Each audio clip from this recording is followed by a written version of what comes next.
جب قریش نے یہ سب کچھ دیکھا تو ان کی نیت میں خرابی آ گئی۔ انہوں نے عبد المطلب سے کہا اس میں ہمارا بھی حصہ ہے۔ حضرت عبد المطلب نے جواب دیا کہ اس میں تمہارا کوئی حصہ نہیں ہے۔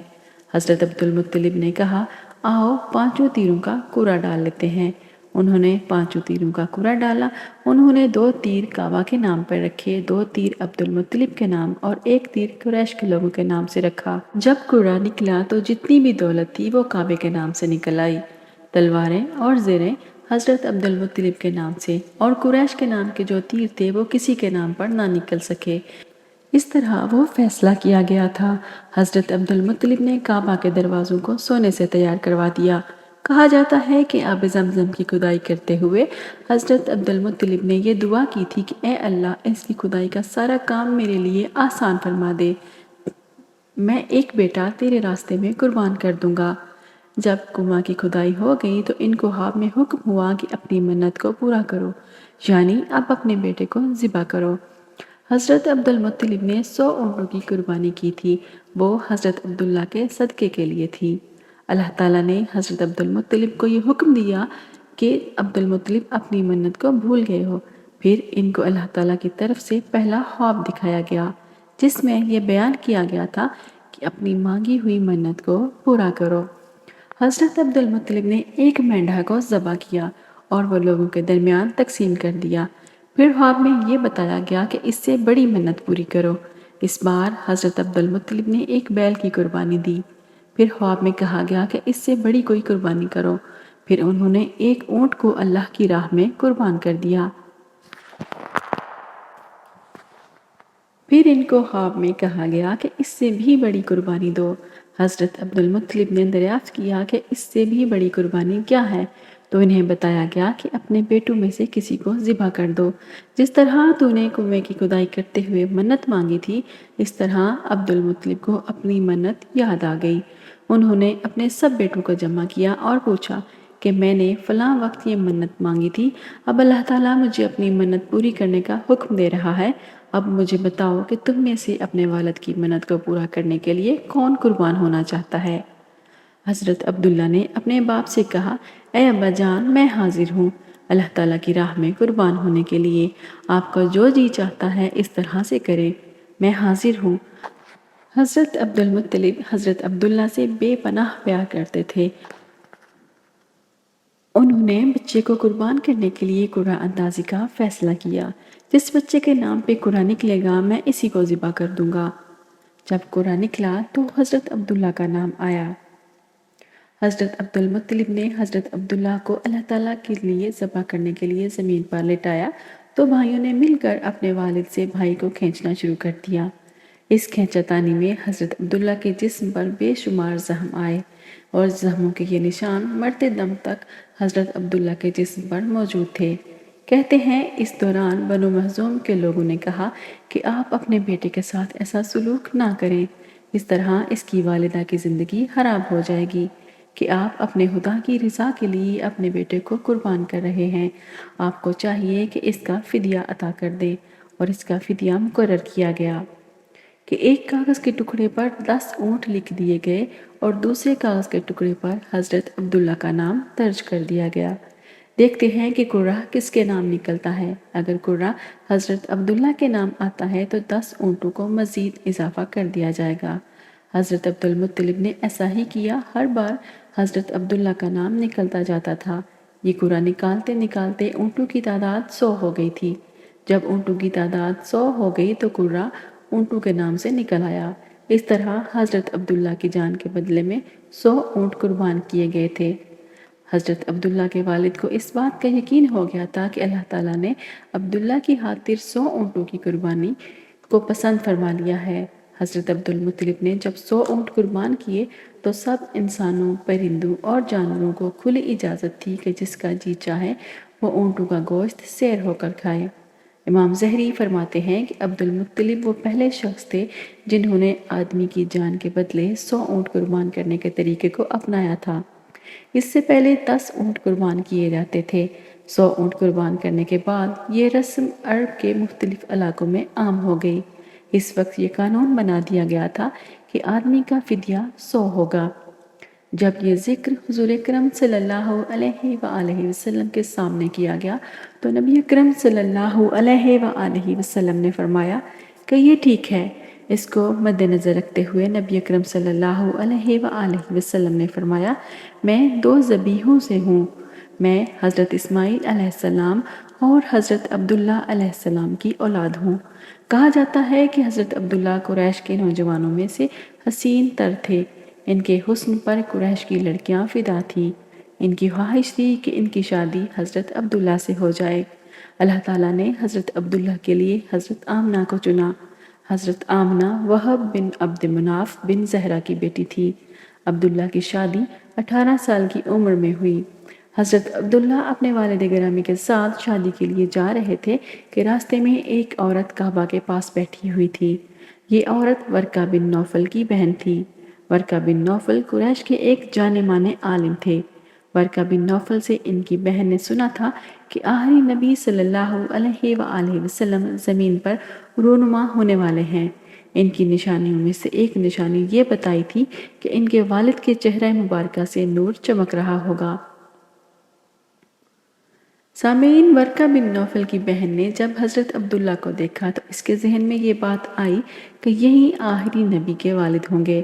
ورقہ بن نوفل کی بہن نے کہا کہ اگر تم مجھ سے شادی کرتی ہو تو میں تمہیں اتنے ہی اونٹ دوں گی جتنی تیری جان کے بدلے میں تیرے باپ نے قربان کیے تھے۔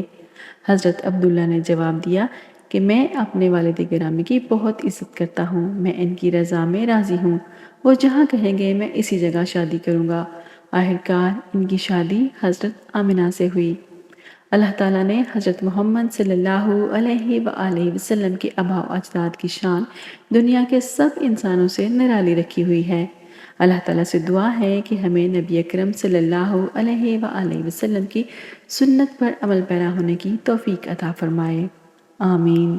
سامعین، کمنٹ باکس میں آمین ضرور لکھیے، اور اگر آپ کو یہ ویڈیو اچھی لگی ہے تو اسے لائک کیجیے اور اپنے دوستوں کے ساتھ ضرور شیئر کیجیے۔